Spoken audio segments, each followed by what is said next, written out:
The great Barack Obama, the hero of the left, the hero of the Democratic Party, the man who gets up and speaks, oh my God, Black Jesus is in the house today, right? He goes and campaigns, and this is the worst loss of his career, my opinion. This is what I think.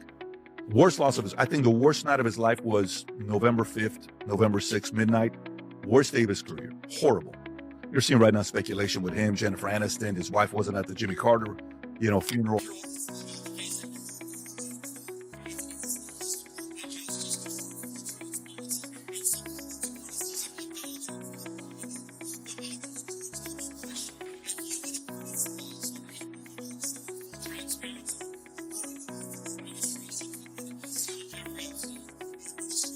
Barack Obama was a sensation as well as a president, the guy who could take the stage and make rock concerts out of political talks. He was referred to by the media as the golden child, the savior of progressivism, and the political man who walked on water. The unsettling reality is that the myth has always outstripped the man. Like a Hollywood trailer, Obama spent 8 years selling inspiration and optimism.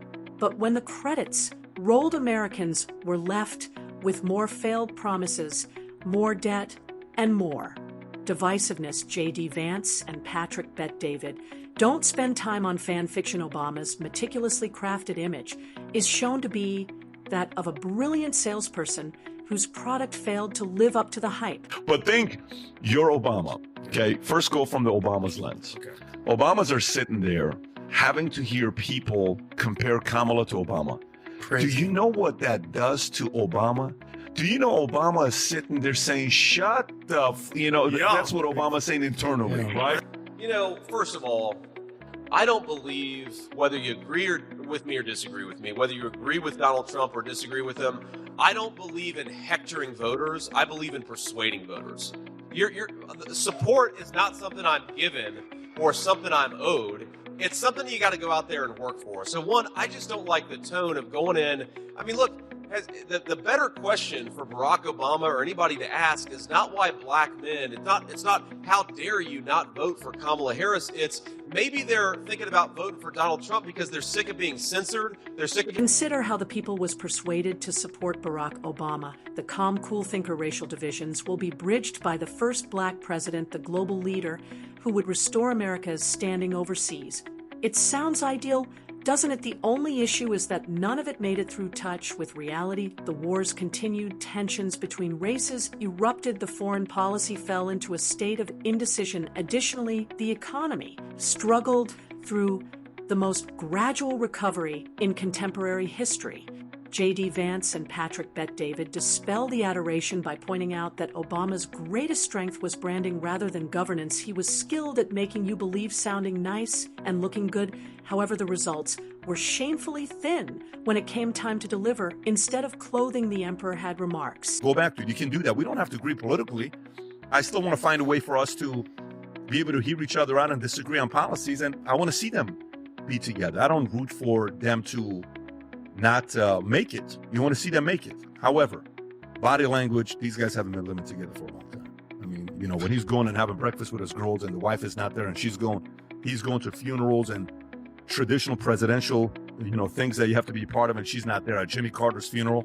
Maybe not Trump's, I get it, but Carter's. There was always plenty of applause for Barack Obama. He lived in a PR cocoon that most politicians could only imagine, whether it was late-night humor, celebrity endorsements, or magazine covers, with his face glowing like a saint. However, that bubble wasn't genuine. A presidency based on delusions lay behind the carefully manicured coldness. The Syrian red line disappeared, the prospect of racial reconciliation broken. The recovery of the middle class, hardly a flicker cutting through the haze. Patrick Bet-David and J.D. Vance demonstrate that Obama was America's salesperson rather than its rescuer. In a single word, he could sell you optimism and then turn away from responsibility, and the consequences of accepting his myth are still being felt today. The only thing the far left really responds to is power. The thing that they're actually going to be responsive to is the recognition that there are consequences on the other side. If they get off scot-free,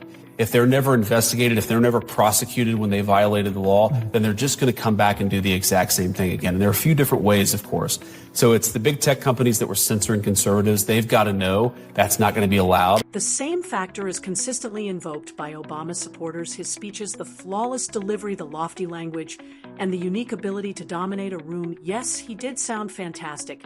However, being excellent does not equate to sounding wonderful. For 8 years, Americans endured mediocrity while listening to poetry. Weakness masquerading as prudence was shown on the world stage. On the home front, disagreement was passed off as conversation. Applause meters don't write history, as Patrick Bet-David and J.D. Vance remind us.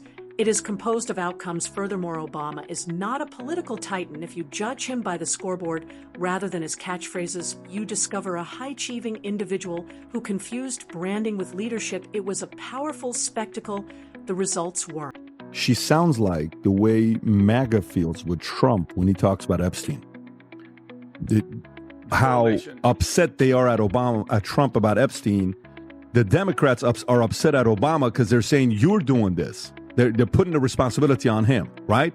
On the messaging here. Adam, your thoughts on this when you see, what Barack Obama desired to be known as the great transformer in history, the guy who brought forth a new period of wealth, repaired divisions, and put an end to conflicts. Rather, his administration left the country more cynical, disillusioned, and divided than before. The Hope and Change campaign turned into the quintessential bait and switch. Provide bureaucracy, sell utopia. The hypocrisy is exposed by Patrick Bet-David and J.D. Vance, who show how Obama's fixation with his image prevented him from taking chances, making choices, or dealing with the true costs of leadership. Every action seems to be planned for legacy points rather than outcomes. And the irony is cruel. Obama made sure his administration would be viewed as a monument to lost possibilities by making such a concerted effort to be memorable.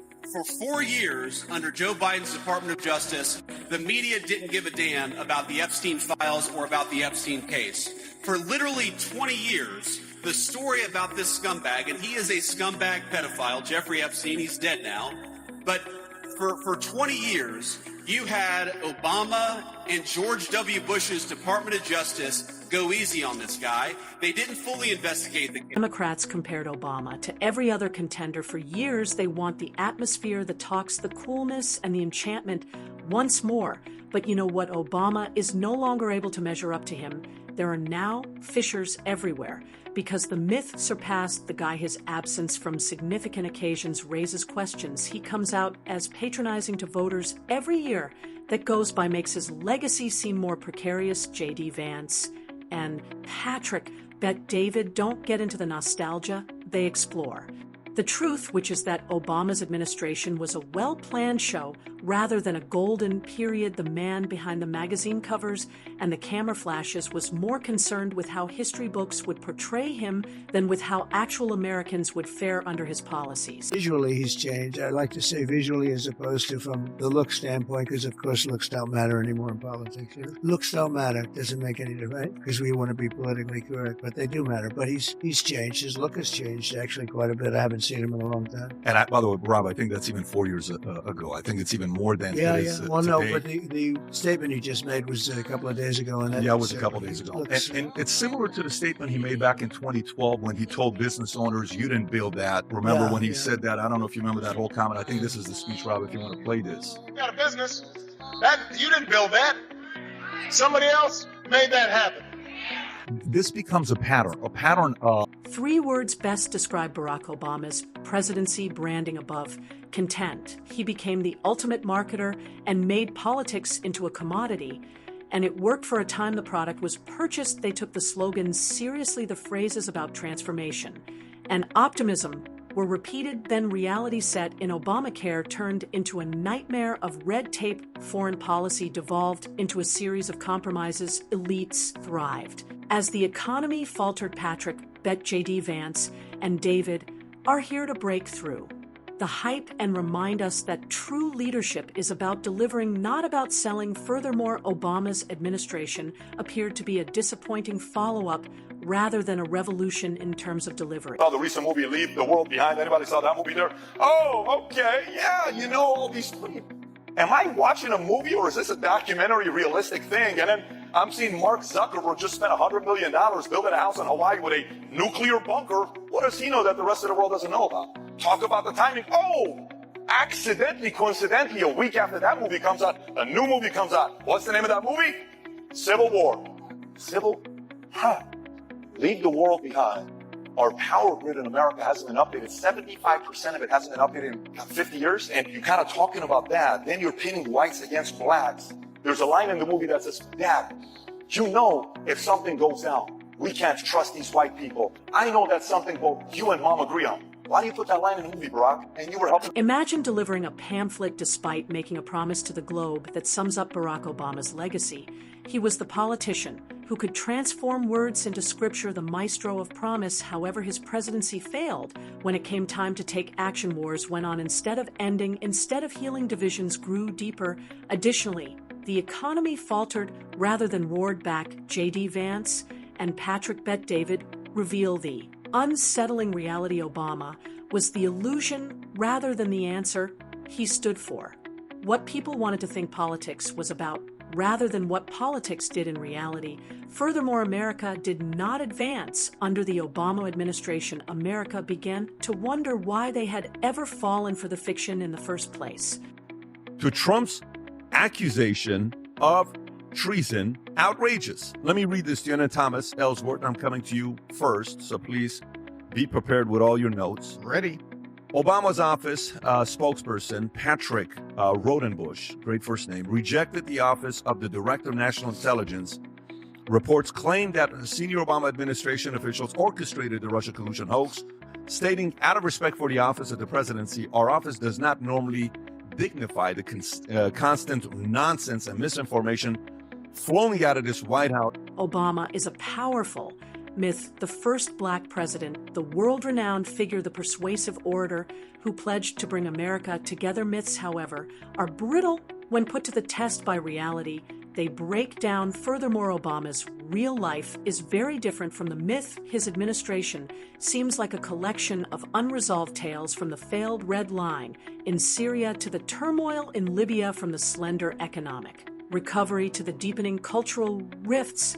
The myth is deconstructed by Patrick Bet-David and J.D. Vance, who show out that Obama's true legacy was divisiveness rather than revolution. Despite selling himself as the remedy for separation, he left the nation much more divided. That isn't leadership. That makes history-faking theater. That is. The following. So you know how you talked about Jerome Powell, what an easy job. You come once a month and he said, we're going to increase the rates. Greatest job there I is. think this is the one thing they don't talk about. So Barack Obama got elected November 4th. Okay, quantitative easing started November 26th. Right, And it stayed for 8 years until you got elected. right, So if you look at that low, pretty much 0% interest rate, right. and then you get elected, right? If you go to January 2016, Rob, for the audience to see that. And then from there, one by one, rates are going up. And then Biden comes in, goes back down to zero to try to save the economy. And then, the rest is obviously history. Right. But do you think the average person knows, like, the impact of going to 0%? How much does that positively help the impact? The president of Netflix was Barack Obama. His brand was impeccable. His speeches were flawlessly crafted, and his image was cinematic. However, governance is not a show that can be streamed. When anything goes wrong, you can't jump to the next scene. And a lot of things went wrong. Foreign policy became weak, healthcare became disorganized, and working families were left behind by the economy. J.D. Vance and Patrick Bet-David emphasized that Obama's legacy is the victory of marketing over performance. He never provided greatness, but he understood how to appear great. The harsh reality is that too many Americans were oblivious to his shortcomings due to America's fixation with his image. And those shortcomings continue to influence the political turmoil we currently face. Go to the next topic here, which is Adam's top topic, talking about Obama saying every man needs a gay friend. So Obama goes Barack, call me, buddy. Call on me. his wife's podcast, okay? And they're sitting there having this conversation, and it opens, they covered a lot of different things. Right off the bat, they talked about the divorce. Hey, aren't we supposed to be getting a divorce and all this stuff? Just tell me if this seems like they woke up together in the same bed this morning, the last week. People continue to debate Obama's legacy for a reason on paper.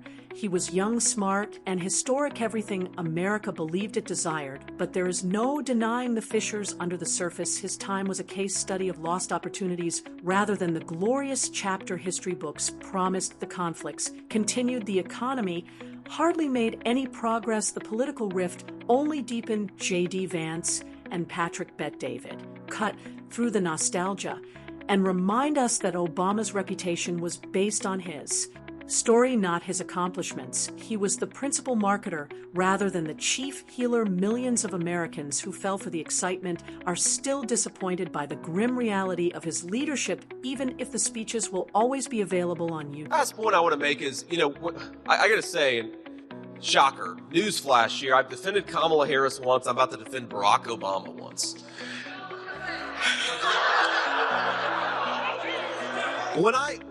So set to the side the hectoring and the tone of Obama when he went in and talking about black voters, like whatever. Obviously, I just criticized that.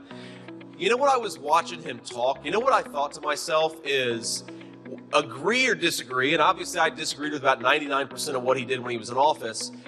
He had substance, and Kamala. What if I told you that performing rather than leading was the main focus of Obama's presidency? J.D. Vance and Patrick Bet-David argue precisely that. Consider the magazine covers, the Spotify playlists, and the celebrity appearances. Obama was the only president to blur the boundaries between pop culture and politics. However, America as a whole suffered while he flourished as a cultural icon. Racial tensions increased. Wages stagnated and foreign enemies put American fortitude to the test. Behind the cheers and jeers was a presidency characterized by hesitancy and hesitancy. Obama's supporters did not revere him as a revolutionary leader. He starred in a protracted political drama that, as the credits rolled, gave the spectator no resolution. The banks, the president is really preoccupied with this, and rightfully so. And of course, you've got to pay the lawfare back in kind. You've got to say to the Comeys and the Brennans of the world, of course, you got to follow the law. You can only prosecute people when they actually broke the law. But we know that a lot of people broke the law in the last administration, and they've got to face real justice, not just words, not just getting hauled before a committee in Capitol Hill. If people. Barack Obama wished to be known as the president who changed America for the better and made history. However, history has a curious way of piercing brands. His record now 10 years later is much less heroic than the poster suggested. The issue of healthcare reform spread across the country. Foreign policy turned into a joke. Elites prospered as the economy sputtered. J.D. Vance and Patrick Bet-David emphasized the following: Obama's real brilliance was illusion rather than leadership, despite the evidence to the contrary. He persuaded America to believe in him. Now that the fantasy is fading, the depressing reality remains. Obama was not the leader he claimed to be. America bought into his brand.